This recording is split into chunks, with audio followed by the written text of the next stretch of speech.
Vivo por conocerte a ti, vivo por entregarme a ti. Mi deseo eres tú, mi Cristo. Al estar cerca de ti, puedo escuchar. Bienvenidos todos, qué bueno poder estar aquí, el servirle al Señor. Vamos a empezar orando igual. Señor, te damos gracias por este tiempo, Señor, gracias por la oportunidad, Señor, que tú nos das de escucharte a ti, Señor, de encontrarnos contigo, de esa libertad que tú nos has dado, Señor, de venir aquí y sin que nadie nos lo impida, Señor, poder alabarte, exaltarte y escucharte a ti, Señor. Queremos entregarte nuestra vida, queremos entregarte nuestro corazón, Señor, aun cuando nuestra carne nos lleve a cosas que no te agradan a ti, Señor, pero nuestra vida te pertenece, Señor. Y te damos gracias porque tú eres fiel con nosotros, porque tú siempre nos muestras tu amor, Señor. Nos quedamos contigo, Señor, y te pido que seas tú hablando en esta mañana, Señor, a cada uno de nosotros, Señor. Tú nos conoces bien, tú sabes qué es lo que más necesitamos escuchar de ti, Señor. Nos quedamos contigo en el nombre de Jesús. Amén. Bueno, en esta mañana vamos a hablar un poco acerca de un pasaje que personalmente ha tocado mucho mi vida y creo que de algunos tal vez también, que es aquel pasaje en Mateo 14 del 22 al 33 en el que Pedro camina sobre las aguas. Creo que muchos o tal vez todos habremos escuchado de este pasaje en la Biblia, ¿no es cierto? Pero hay cosas que nosotros a veces pasamos por alto. A veces nos enfocamos en ciertos aspectos de esta enseñanza que nos ha dado Dios y nos saltamos ciertas cosas. Entonces vamos a tratar de esta mañana que Dios nos vaya hablando respecto a todo lo que engloba este pasaje. Entonces, primero para empezar vamos a leerle por completo y después vamos a ir desmenuzándole un poquito. Mateo 14, 22 al 33 nos dice esta historia. Enseguida Jesús hizo a sus discípulos entrar a la barca e ir delante de él a la otra ribera, entre tanto que él despedía a la multitud. Despedida la multitud, subió al monte a orar aparte, y cuando llegó la noche estaba allí solo.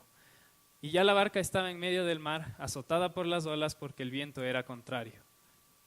Mas a la cuarta vigilia de la noche Jesús vino a ellos andando sobre el mar. Y los discípulos, viéndole andar sobre el mar, se turbaron diciendo: un fantasma, y dieron voces de miedo. Pero enseguida Jesús les habló diciendo: tened ánimo, yo soy, no temáis.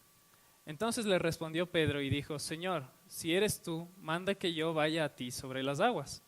Y él le dijo: ven. Y descendiendo Pedro de la barca, andaba sobre las aguas para ir a Jesús. Pero al ver el fuerte viento tuvo miedo, y comenzando a hundirse dio voces diciendo: Señor, sálvame. Al momento Jesús, extendiendo la mano, asió de él y le dijo: hombre de poca fe, ¿por qué dudaste? Y cuando ellos subieron en la barca se calmó el viento. Entonces los que estaban en la barca vinieron y le adoraron diciendo: verdaderamente eres Hijo de Dios. Este es uno de los pasajes que más llama mi atención por una frase que he escuchado algunas veces, sobre todo en algunas canciones. Una de esas, la que cantamos al final hoy, que es puestos los ojos en Jesús. Y ese es específicamente el tema que vamos a hablar ahora. Porque si nosotros tenemos los ojos puestos en Jesús, el resto de cosas, como dice la palabra de Dios, vienen por añadidura. Nosotros podemos tener un montón de preocupaciones, un montón de problemas, un montón de cosas que nos distraigan de esa meta que es Cristo, ¿cierto? Lo que le pasó a Pedro, ¿qué le pasó? Él estaba confiado en Dios, ¿no es cierto? Le vio a Jesús. Sabemos cómo era Pedro de algunos pasajes en los que él confiaba por completo y de la nada, ¡pum!, se iba abajo, ¿no es cierto? Era un poco fosforito, como se dice, explosivo, ¿no es cierto? Entonces tenía la fe muy arriba y de repente muy abajo. Entonces, ¿qué le pasó? Se distrajo, vio la tormenta, vio lo que estaba a su alrededor y se empezó a hundir. Quitó el enfoque de Jesús. Entonces vamos a ver 4 puntos principales que nos enseña este pasaje.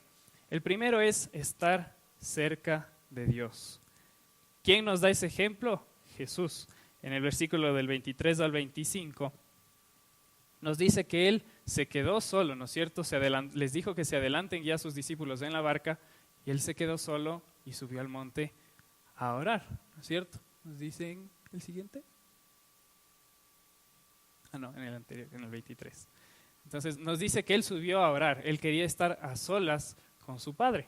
Entonces esto es un punto primordial que nosotros debemos tener en cuenta, porque para hacer todo lo que Jesús hizo, ¿por qué podía hacerlo? ¿Por qué tuvo la confianza de caminar sobre las olas como que nada pasara, a pesar de que era, como sabemos, 100% hombre y 100% Dios, ¿no es cierto? Él era Dios, pero estaba en cuerpo de hombre, tuvo las mismas tentaciones que nosotros, y también su cuerpo debía obedecer las leyes de la física, ¿no es cierto?, que están en este mundo. Entonces debió haberse hundido. Pero ¿por qué él podía caminar sobre las aguas con total tranquilidad en medio de la tormenta? Es porque él estaba en comunión con Dios, porque él permitía que Dios obre en su vida y Dios hace milagros, ¿no es cierto? Pero si nosotros no estamos cerca de Dios, si nosotros no nos enfocamos y no nos preocupamos de darle tiempo a Dios, de estar en comunión con Dios, de estar cerca de Dios, entonces todas esas cosas que vamos a ver son más difíciles e incluso imposibles, ¿no es cierto? Por eso son milagros. Entonces, primero, el ejemplo de comunión que Jesús tenía con el Padre. Nosotros, ¿por qué nos llamamos cristianos? ¿Quién me da una idea de por qué nos llamamos cristianos? Exacto, ¿no es cierto? Tratamos de seguir las pisadas de Cristo, lo que hizo Cristo, lo que vino Él a enseñarnos aquí en la tierra. Y por eso también vino Él. No vino solo, nosotros a veces pensamos, vino solo a morir, ¿no es cierto?, por nosotros. Y nos salvó. Y con su sangre nos limpió y evitó que nosotros tengamos que pasar eso, porque como dice la palabra, la paga del pecado es muerte, ¿no es cierto? Y nosotros debíamos pagar eso, pero Cristo con su muerte evitó eso en nosotros. Por eso le seguimos. Pero Él durante toda su vida, y sobre todo en los últimos 3 años de su vida, que están registrados cuando empezó su ministerio, Cristo nos dejó un montón de enseñanzas verbales y de lo que Él hacía, de su ejemplo. Entonces, como cristianos debemos tratar de seguir ese ejemplo que nos ha dado Jesús. Y una de esas es esa comunión íntima, intensa con el Padre, ¿no es cierto? De poder estar a solas con Él. Porque Cristo también, junto a sus discípulos, Él oraba, ¿no es cierto? Y Él les enseñaba a orar, les enseñaba a estar en comunión con el Padre, pero Él también necesitaba estar a solas con Él, ¿no es cierto? A pesar de que Jesús era Dios, ¿no es cierto? Entonces, mucho más nosotros necesitamos tiempo a solas con Dios para poder estar en comunión con Él. No nos basta solo con venir un día de la semana a la iglesia, o 2 días, o 3 días, o incluso los 6 días, estar con nuestros hermanos, que es súper importante, pero también necesitamos estar a solas con Dios, y eso es a veces algo que nos falta. Otra cosa importante, hemos sido adoptados por Dios, por eso podemos estar cerca de Él. En Marcos 14, 35 y 36 nos dice: yéndose un poco adelante, se postró en tierra y oró que si fuese posible, pasase de él aquella hora. Y decía: Abba, Padre, todas las cosas son posibles para ti. Aparta de mí esta copa, mas no lo que yo quiero, sino lo que tú. Sigue el ejemplo, ¿no es cierto?, de Cristo, enseñándonos a estar cerca de Dios. Y Cristo nos dijo, ¿no es cierto?, en un tiempo, ya no los llamaré siervos, sino amigos, ¿no es cierto? Y también nos dice la palabra que nosotros hemos sido adoptados por el Señor, por Dios. Cuando nosotros aceptamos a Cristo, aceptamos su sacrificio, somos hechos hijos de Dios, ¿no es cierto? Entonces podemos hacer lo mismo que Cristo hizo, decirle Abba, Padre, ¿no es cierto?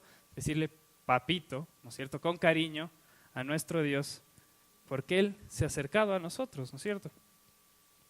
Y otra cosa importante es que busquemos estar en su presencia. Dios es omnipresente, ¿no es cierto? Dios está en todas partes, Dios está pendiente de cada uno de nosotros, pero si nosotros no buscamos estar en su presencia, entonces vamos a estar ahí en una burbujita.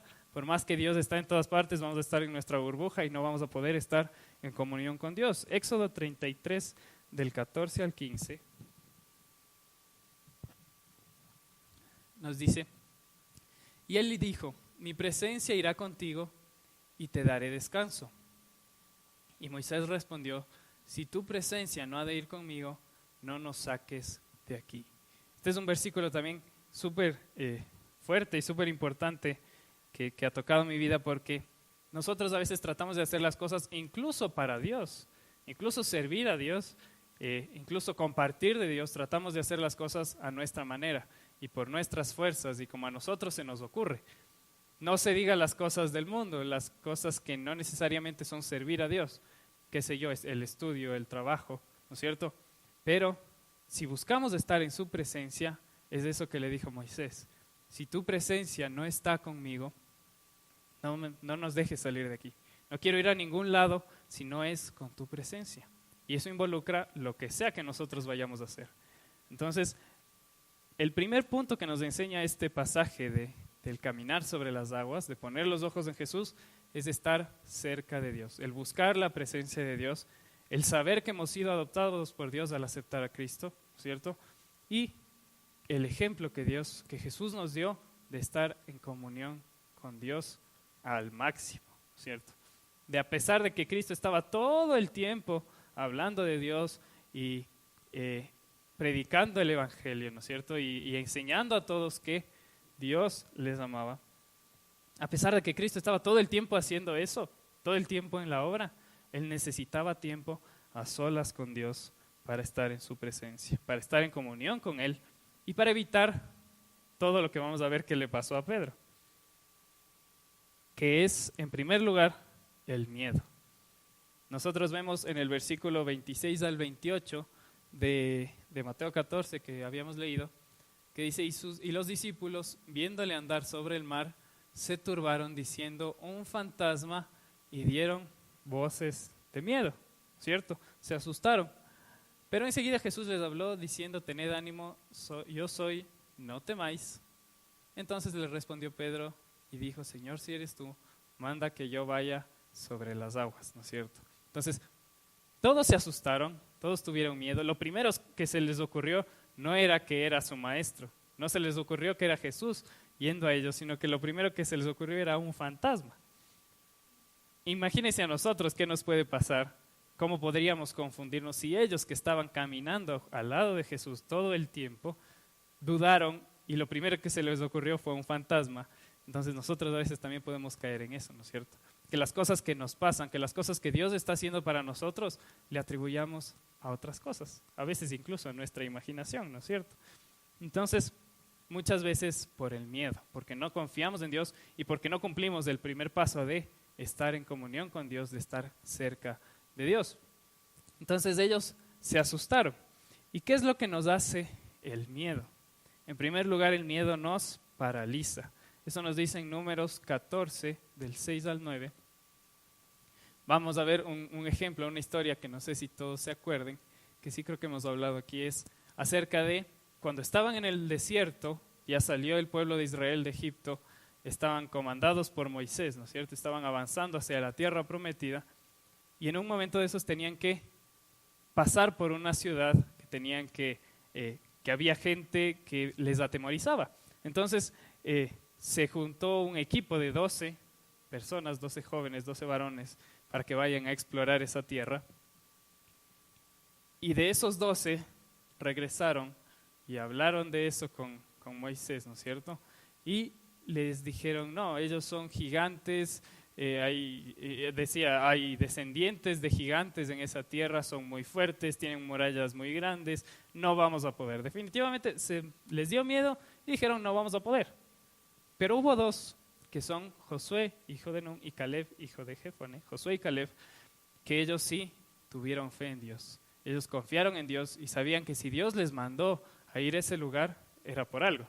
No, Dios no les iba a mandar a morir ahí, ¿no es cierto? Si Dios tenía un propósito en ese camino. Entonces dice que ellos dos, dice que eran de los que habían reconocido la tierra, eran de los 12 que fueron a explorar, rompieron sus vestidos y hablaron a toda la congregación de los hijos de Israel diciendo, la tierra por donde pasamos para reconocerla es tierra en gran manera buena. Si Jehová se agradare de nosotros, Él nos llevará a esta tierra y nos la entregará, tierra que fluye leche y miel. Por tanto, no seáis rebeldes contra Jehová, ni temáis al pueblo de esta tierra, porque nosotros los comeremos como pan. Su amparo se ha apartado de ellos, y con nosotros está Jehová, no los temáis. Entonces, ellos dos se indignaron, ¿no es cierto? Dice que se enfurecieron incluso porque el resto tuvieron miedo y no confiaron en Dios. Entonces ellos dos sacaron la cara, ¿no es cierto?, por el equipo, por esos 12 y dijeron, no, esa es una tierra buena y Dios nos ha enviado porque Dios nos la va a entregar. Entonces, el miedo nos paraliza. ¿Sí? ¿Y qué pasó después por ese miedo de esas personas?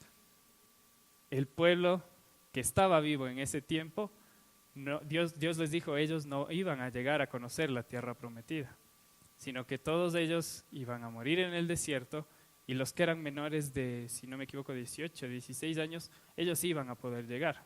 Pero quienes no confiaron en Dios, quienes tuvieron miedo, se paralizaron y Dios les negó esa bendición que era para ellos. Entonces el miedo nos paraliza y nos aleja de las bendiciones de Dios. También en el versículo 30 y 31 de Números, dice, vosotros es la consecuencia, ¿no es cierto? Vosotros a la verdad no entraréis en la tierra por la cual alcé mi mano y juré que os haría habitar en ella, exceptuando a Caleb, hijo de Jefone, y Josué, hijo de Nun. Pero a vuestros niños, de los cuales dijisteis que serían por presa, yo los introduciré y ellos conocerán la tierra que vosotros despreciasteis. Entonces hubo una consecuencia para aquellos que tuvieron miedo y decidieron no creerle a Dios.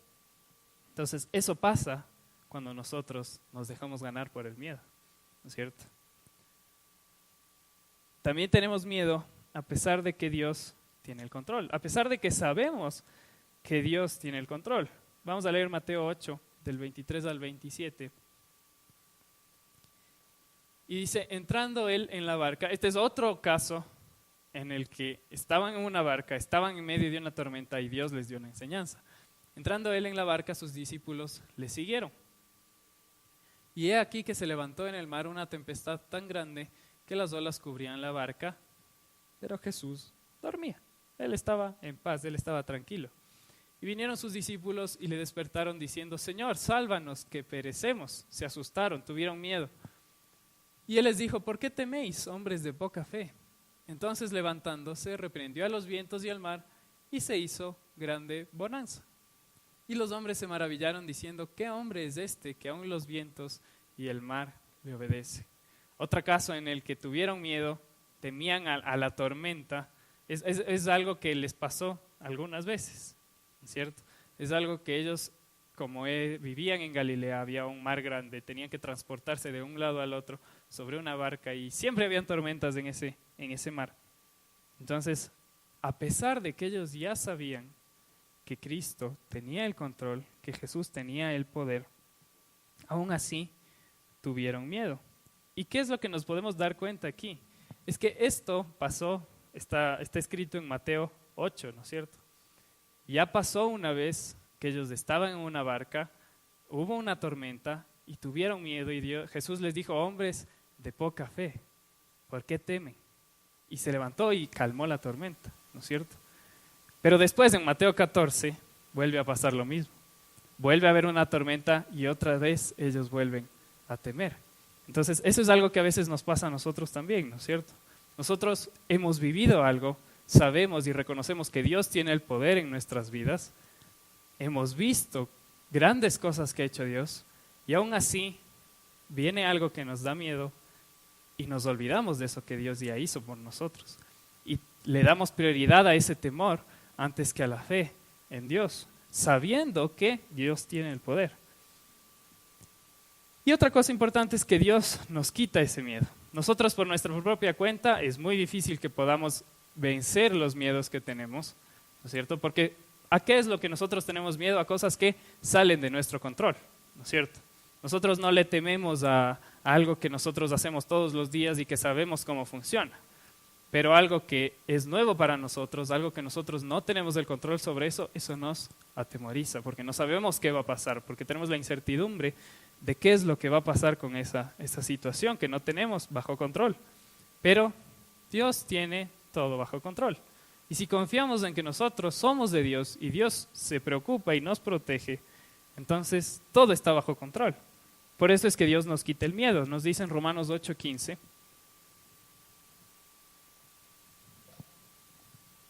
pues no habéis recibido el espíritu de esclavitud para estar otra vez en temor, sino que habéis recibido el espíritu de adopción por el cual clamamos, Abba, Padre. ¿No es cierto? Es lo que decíamos antes también. Hemos recibido ese espíritu de adopción al reconocer a Cristo como nuestro Señor y nuestro Salvador. Y por eso podemos decirle, Abba Padre. Y nos dice que no hemos recibido ningún espíritu de esclavitud para estar otra vez en temor. Entonces, ¿cómo nosotros perdemos el miedo a las situaciones que desconocemos o a las cosas que no están bajo nuestro control? Es confiando en Dios, reconociendo que Dios es nuestro Padre y que Dios nos ha dado ese espíritu de adopción en el que reconocemos que somos hijos del Creador de todo, del Rey de todo, de quien es dueño de todo y quien tiene el poder sobre todo. Si no está bajo nuestro control, pues está bajo el control de Dios. Y si nosotros reconocemos que somos de Dios, entonces ninguna cosa que nos atemorice va a poder hacernos daño si Dios está en control de eso. Entonces, confiemos en Dios. Y se relaciona con el punto anterior, porque si nosotros estamos cerca de Dios, si nosotros le entregamos tiempo a Dios, tiempo a solas con Dios y estamos en comunión con Dios, entonces va a pasar esto del último versículo, que nosotros vamos a estar seguros en Dios, vamos a estar confiados en Dios y vamos a perder ese miedo que nos paraliza y que nos evita llegar a la bendición que Dios tiene para nosotros. Como tercer punto importante es la fe. ¿Qué nos dice el versículo 29 al 31?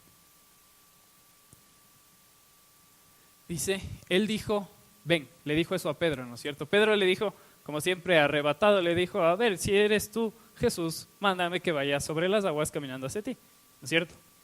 Algunas ocasiones en las que Pedro salió con esas arrebatadas que fue y le cortó la oreja a un soldado cuando trataron de aprender a Jesús, ¿no es cierto? Y algunas cosas que Pedro hizo cuando le dijo a Cristo, no, yo te voy a seguir siempre, todo el tiempo, y después le negó 3 veces, ¿no es cierto? Entonces, este es otro caso en el que Pedro le dice, ya, si eres tú, mándame, yo creo en ti, yo confío en que tú, Jesús, tienes el poder. Entonces, porque si él no hubiera creído eso, si él no hubiera tenido fe en Jesús, no le hubiera dicho, me lanzo al agua, ¿no es cierto? Pero él creyó, tuvo fe y se lanzó a caminar confiado en que Jesús tenía ese poder. Y empezó a caminar sobre las aguas.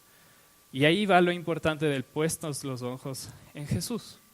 Porque él fijó los ojos en su maestro, él se enfocó en la meta que era Cristo y se olvidó de la tormenta que estaba alrededor, ¿no es cierto? No le importó que las olas estén ahí dándose contra la barca, pero él vio a Jesús, confió en él y empezó a caminar y el resto no le afectaba. Pero ¿qué pasó cuando él regresó a ver? Cuando quitó los ojos de Jesús. Dice, y él dijo, ven, y descendiendo Pedro de la barca, andaba sobre las aguas para ir a Jesús. Pero cuando se distrajo y vio el fuerte viento, tuvo miedo y comenzando a hundirse dio voces diciendo, Señor, sálvame. Al momento Jesús extendiendo la mano hacia de él y le dijo, hombre de poca fe, ya van 2 veces, ¿no es cierto?, en una situación similar. ¿Por qué dudaste? Ya sabías que yo tenía el poder, ¿no es cierto? Ya sabías que Cristo podía hacerlo, podía calmar la tormenta si quería. ¿Por qué dudaste? Entonces, es importante que nosotros tengamos esa fe que tuvo Pedro al inicio, al ver a Jesús, pero sin distraernos. Que si nosotros ya confiamos en Cristo, caminemos con los ojos bien fijos en Él, sin distraernos por las cosas que pasan a nuestro alrededor. Algo importante, el que Él haya estado viendo fijamente a Jesús y haya tenido fe, no significa que la tormenta se calmó aún. La tormenta seguía dando vueltas alrededor y seguían las olas ahí como locas, pero a Pedro no le afectaba y no le importaba, ¿no es cierto? Entonces, por más que el resto de cosas sigan dando vueltas a nuestro alrededor, porque a veces nosotros pensamos que si nosotros empezamos a caminar con Cristo y buscamos estar con Él, el resto de cosas van a estar en paz, ¿no es cierto? Y todos nuestros problemas se van a acabar. Y no voy a tener que preocuparme porque yo estoy con Cristo y todo lo demás está bien, ¿cierto? Pero puede ser que todo lo demás siga en una tormenta, pero si yo estoy caminando hacia Jesús, voy a seguir sobre esa tormenta. Entonces no podemos distraernos, no podemos darnos el lujo de quitar los ojos de Jesús y de fijarnos en los problemas que están a nuestro alrededor, porque si no, nos empezamos a hundir como Pedro. Y acerca de la fe vamos a leer algunos casos. Primero en Mateo 17:20, que Jesús les relata una parábola, ¿no es cierto? Y les dice, por vuestra poca fe, porque de cierto os digo que si tuvierais fe como un grano de mostaza, diréis a este monte, pásate de aquí a allá, y se pasará, y nada nos será imposible. Entonces, si tienen fe como un grano de mostaza, nunca he visto yo un grano de mostaza, pero según sé, es una semilla muy pequeñita, súper chiquita. Entonces, no le dijo como una pepa de aguacate, sino como un grano de mostaza. Y con una fe de ese tamaño, podrían decir a una montaña que se mueva y se movería, y nada les sería imposible. Entonces, si nosotros tenemos una fe aún así de pequeña, ¿no es cierto? Vamos a tener todo eso y nada nos será imposible. Entonces, qué importante y qué poderosa es la fe en nuestro Señor. Otro caso en Mateo 8, del 8 al 10, si han escuchado, es el caso del centurión, un militar de alto rango romano en ese tiempo, que se acercó al Señor, se acercó a Jesús cuando estaba pasando por ahí y le pidió que hiciera un milagro para él, ¿no es cierto? Que sanara a uno de sus soldados, si no me equivoco, o a su hijo. Le dice, respondió el centurión y dijo, Señor, no soy digno de que entres bajo mi techo, solamente di la palabra y mi criado sanará. Jesús ya le dijo que sí, que le lleve a ese lugar donde tenía que sanar a esa persona. Entonces el centurión le pidió, Jesús le dijo, vamos, pero el centurión dijo, no hace falta que vengas. Yo sé que con que tú digas una palabra, él se sanará. Le dice, porque también yo soy hombre bajo autoridad y tengo bajo mis órdenes soldados, y si yo le digo a él, o a alguno de mis soldados, ¿no es cierto? Ve, y él va, y a ese otro que venga, y viene. Y a un siervo le dice, haz esto, y lo hace, porque él tiene esa autoridad. Y él reconocía que Jesús tenía la autoridad sobre todas las cosas. Y por eso sabía que si Jesús lo decía, iba a pasar. Y Jesús le dice, se maravilló y dijo a los que le seguían, de cierto os digo que ni aun en Israel he hallado tanta fe.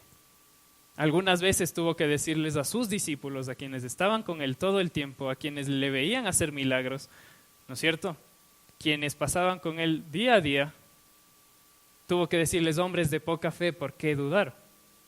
¿No es cierto? Y a un centurión que se asoma de la nada por primera vez a verle a Cristo, reconoce su autoridad y confió completamente.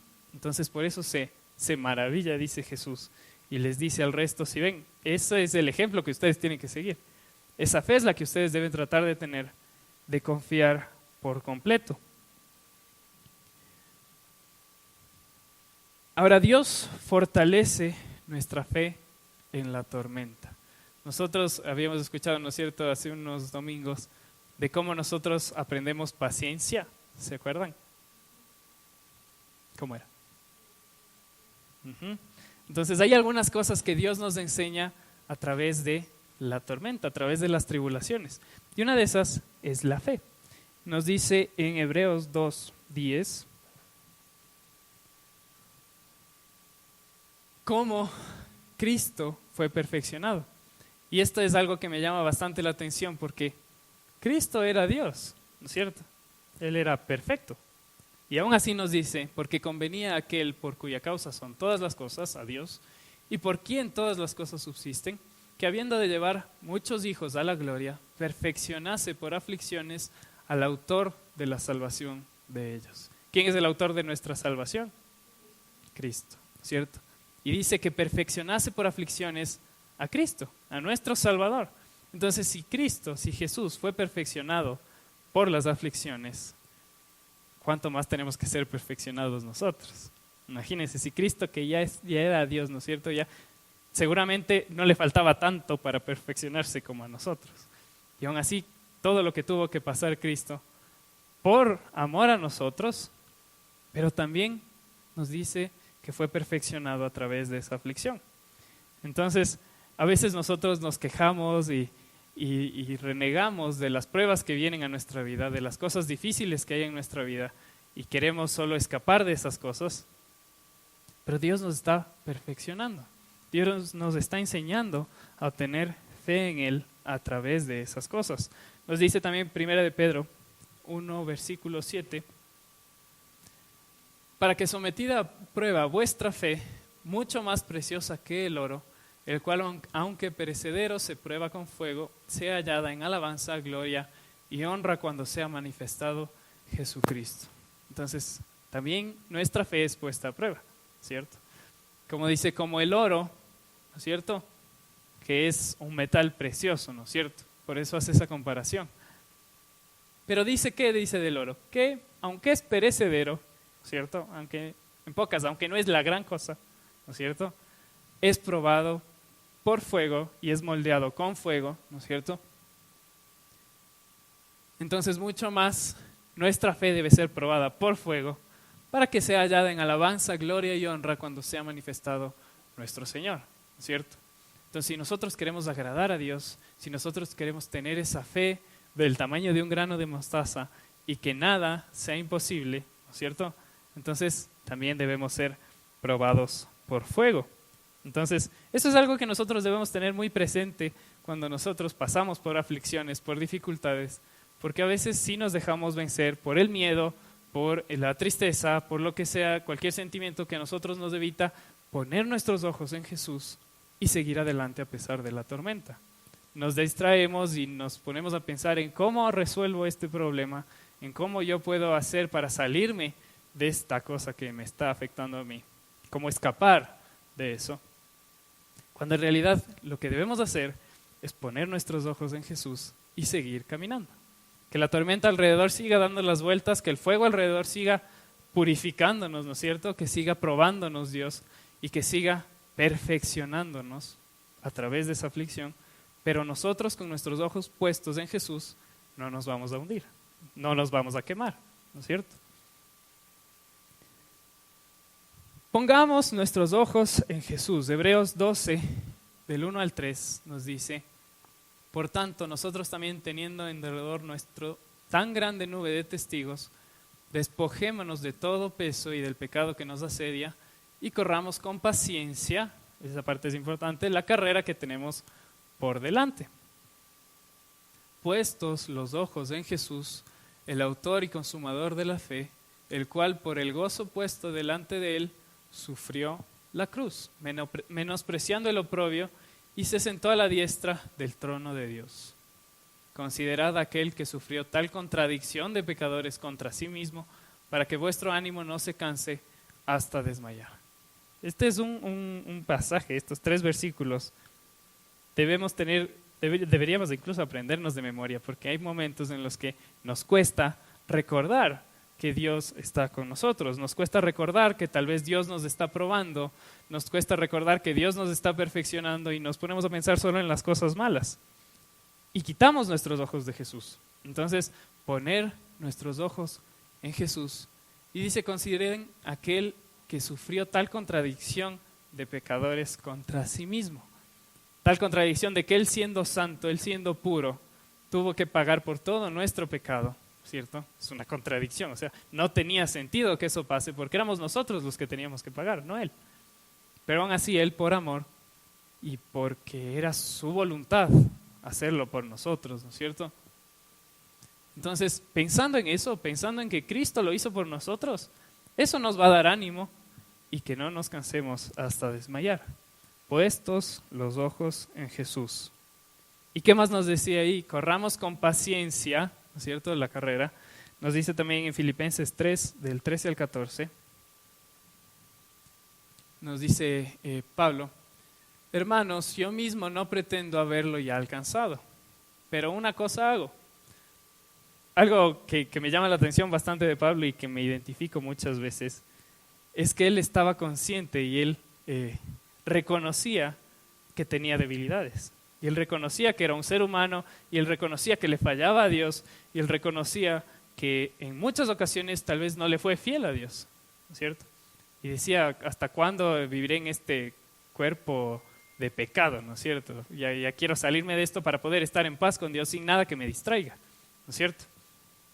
Y él reconocía eso, y es algo que nos pasa a nosotros, porque si nosotros vemos un ejemplo solo de alguien que es santo como Cristo, ¿no es cierto? A veces nosotros podemos decir: no, o sea, Cristo era Dios y Él era santo, entonces, pero yo soy un simple mortal, Y para mí no es tan fácil hacer lo que Cristo hacía. Pero también Dios nos dejó un ejemplo de alguien que le pasaba lo mismo que a nosotros y tenía que luchar día a día con la tentación para seguirle a Cristo. Y aún así Pablo fue uno de los apóstoles que más gente permitió que conozca a Dios, ¿no es cierto? Uno de los que más compartió acerca del Evangelio, a pesar de que él no estuvo con Cristo esos 3 años, ¿no es cierto?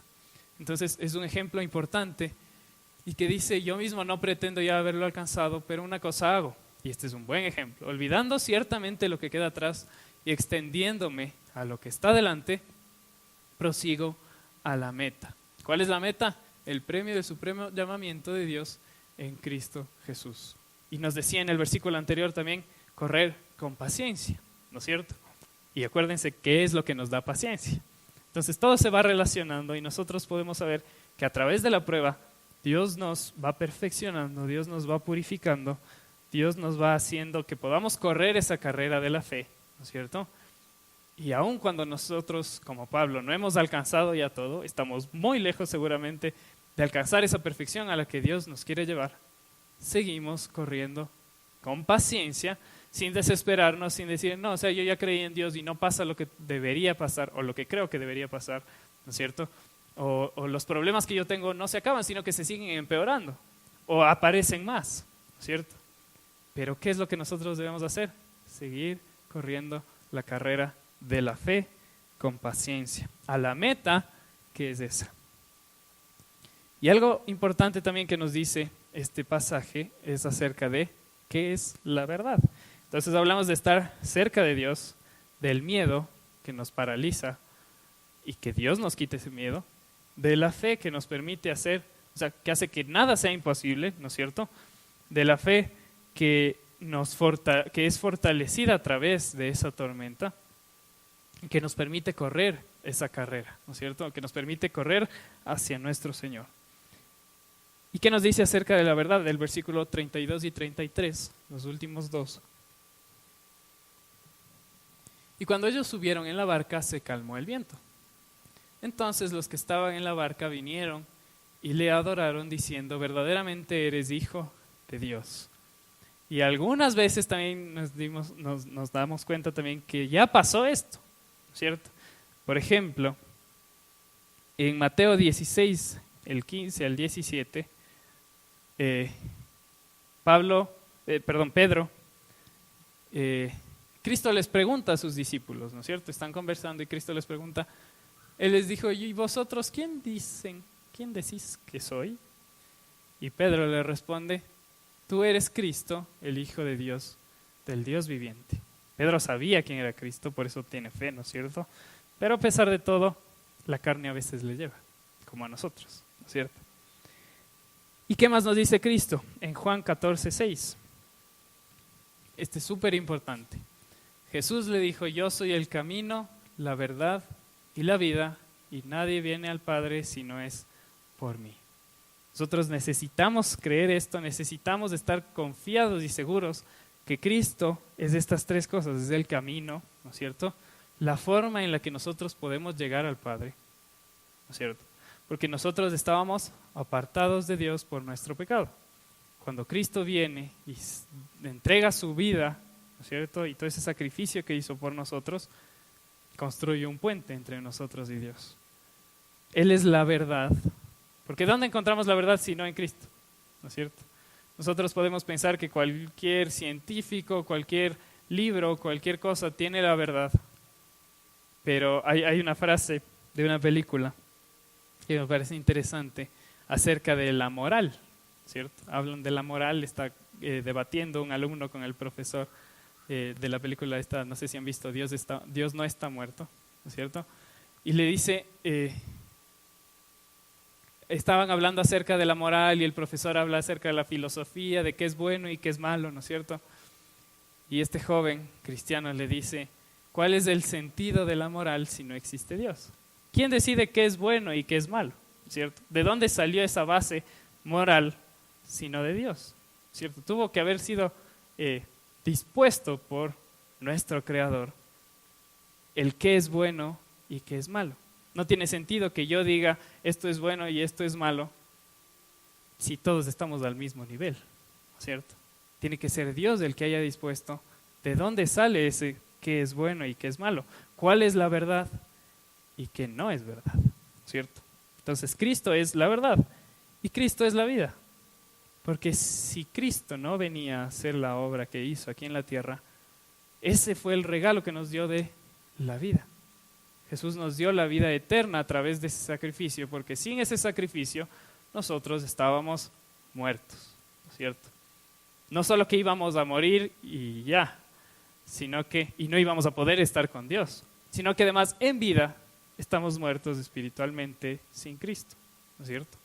Antes de conocer de Dios, tal vez nosotros no le veíamos el sentido a la vida y nosotros no le veíamos cuál es la razón de que estemos aquí, ¿no es cierto? Estábamos muertos, no solo éramos un cuerpo andando así viendo qué se hace a través de la vida, pero Dios, Cristo es el que le da sentido a nuestra vida, Cristo es el que nos da vida aquí y vida eterna.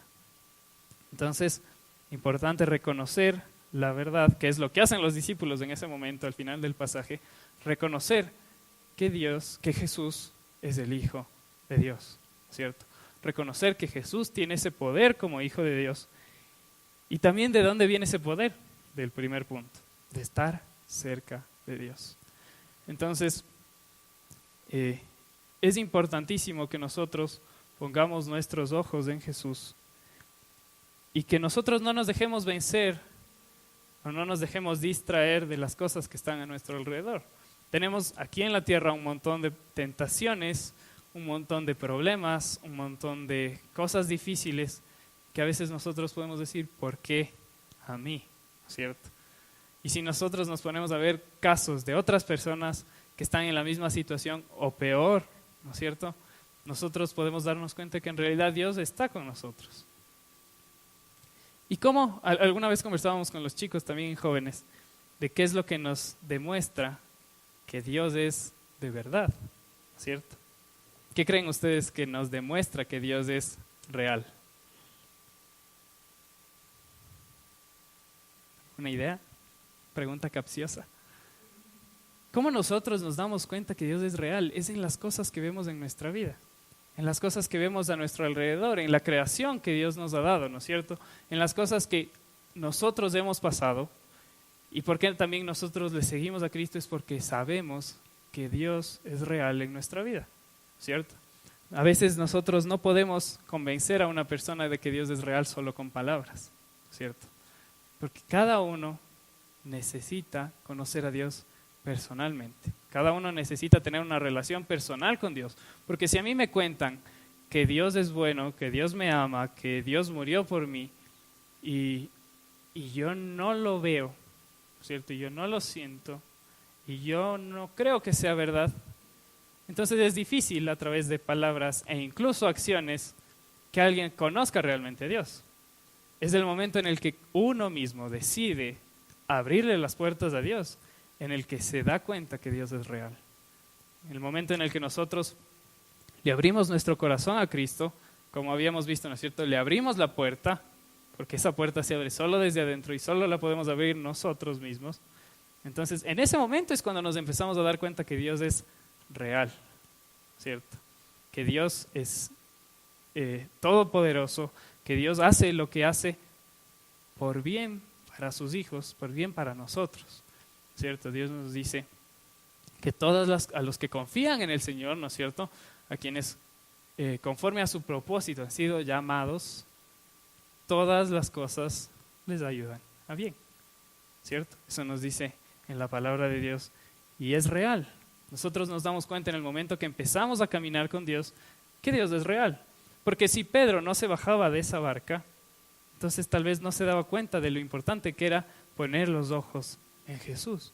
Si todos los discípulos se quedaban en la barca esperando que Cristo venga, digamos con la mayor de las fes, ¿no es cierto? Todos con fe, confiados, tranquilos en que Dios y en que Cristo iba a llegar a la barca y todo se iba a calmar. Pero ¿dónde estaba la enseñanza? Tal vez en una ocasión después había alguna prueba y ellos no tenían esa fe que necesitaban. Entonces, eso también nos indica que Cristo, que Dios nos va preparando poco a poco a medida que nosotros vamos a ir necesitando esa fe, ¿cierto? No, Dios no nos va a botar de una al fuego más fuerte como prueba si nosotros no podemos resistirlo. También nos lo dice la palabra. Dios no nos va a probar más allá de lo que podamos nosotros resistir, sino que Dios nos va a ir probando poco a poco, Dios nos va a ir entrenando poco a poco, y ese es el proceso de perfeccionamiento que nos dice. Entonces, ¿cómo nos perfecciona Dios si nosotros no nos atrevemos a bajarnos de la barca? Si nosotros no nos atrevemos a seguirle realmente a Dios, si nosotros no nos atrevemos a comprometernos con Dios y a estar con Él, a darle tiempo, entonces no vamos a ser perfeccionados, tal vez ni siquiera vamos a pasar esas pruebas. Es lo que nosotros a veces decimos, vemos a alguien que no cree en Dios, que no confía en Dios, que no quiere saber nada de Dios, que incluso reniega de Dios y que aparentemente todo le sale bien, ¿no es cierto? Pero Dios nos va formando, Dios nos va probando, porque por un lado, la vida aquí en la tierra es una parte de, ¿cierto? Yo diría es el entrenamiento que Dios nos manda a pasar para la vida eterna, ¿cierto? Pero además Dios quiere que vivamos plenamente aquí en la tierra. Dios nos ha dado todo, nos ha dado su creación, nos ha dado las herramientas y nos ha dado enseñanzas que están en su palabra, ejemplo a través de Cristo y otros de sus hijos, ¿cierto? Para que nosotros podamos seguir avanzando en esta carrera de la fe, que muchas veces no es fácil. Una carrera por la general no es fácil, ¿no es cierto? Entonces, a veces nosotros queremos hacer algo, ¿no es cierto? Y como ejemplo, yo esta semana con Jazz y con Martita hemos ido a hacer algo de ejercicio y uno puede decir a veces, y en otras ocasiones me ha pasado, empiezo a hacer ejercicio y qué bestia, un día ya no jalo, no puedo moverme y ahí queda, ¿no es cierto? ¿Por qué? Porque nosotros podemos ponernos énfasis más en el dolor que siento que en la meta que yo persigo, ¿no es cierto? Yo quiero tener un buen físico, yo quiero estar saludable, ¿no es cierto? Pero me duele tanto que no, ahí quedó. Pero nosotros tenemos que seguir avanzando, porque incluso en este caso, ¿no es cierto?, en el ejercicio, si yo sigo haciendo, cada vez se me hace más fácil, ¿no es cierto? Cada vez puedo más. Yo veo a ellas, por ejemplo, que van más tiempo haciendo, yo un día y ya no jalo, ya no puedo moverme. Y ellas como que nada pasado, así frescas como una lechuga, ¿no es cierto? Entonces, asimismo en la vida espiritual nosotros podemos irnos entrenando y poco a poco Dios nos va perfeccionando y Dios nos va tratando para que nosotros cada vez podemos aguantar más, ¿no es cierto? Entonces, tal vez el primer día las pruebas no son tan fuertes y a mí me parecen durísimas, ¿no es cierto? Pero voy avanzando en la carrera de la fe y de aquí en un tiempo, y el tiempo no es específico, ¿no es cierto? No puedo decir que en 3 años voy a estar mejor. Todo depende del compromiso que yo tenga con Dios, de si yo le doy tiempo a Dios o solo me reúno con los hermanos una vez a la semana, ¿no es cierto? Entonces, de ese tiempo, de ese compromiso, depende de si yo cada vez puedo ir soportando más. Porque si yo me olvido y me retiro, a la siguiente que vuelva a intentarlo, otra vez, qué bestia, ya no jalo, no puedo mover, ¿no es cierto? Pero si yo sigo avanzando, si yo sigo dándole el tiempo a Dios, si yo sigo con los ojos puestos en Cristo, entonces cada vez va siendo más soportable. Cada vez voy siendo más fuerte, cada vez mi fe va creciendo y cada vez yo puedo confiar más en Dios en cualquier cosa que pase, ¿cierto? Entonces lo importante, y nos decía también uno de los versículos, no desmayar. Que nosotros sigamos con los ojos puestos en Jesús, que nosotros sigamos con la vista puesta en la meta, ¿cierto?, que es Cristo, y que sigamos avanzando, que la tormenta a nuestro alrededor siga dando vueltas, no importa. Si no, lo que importa es hacia dónde voy yo. No importa si me duele todo el cuerpo, yo sigo avanzando hacia la meta. Amén. Vivo por conocerte a ti, vivo por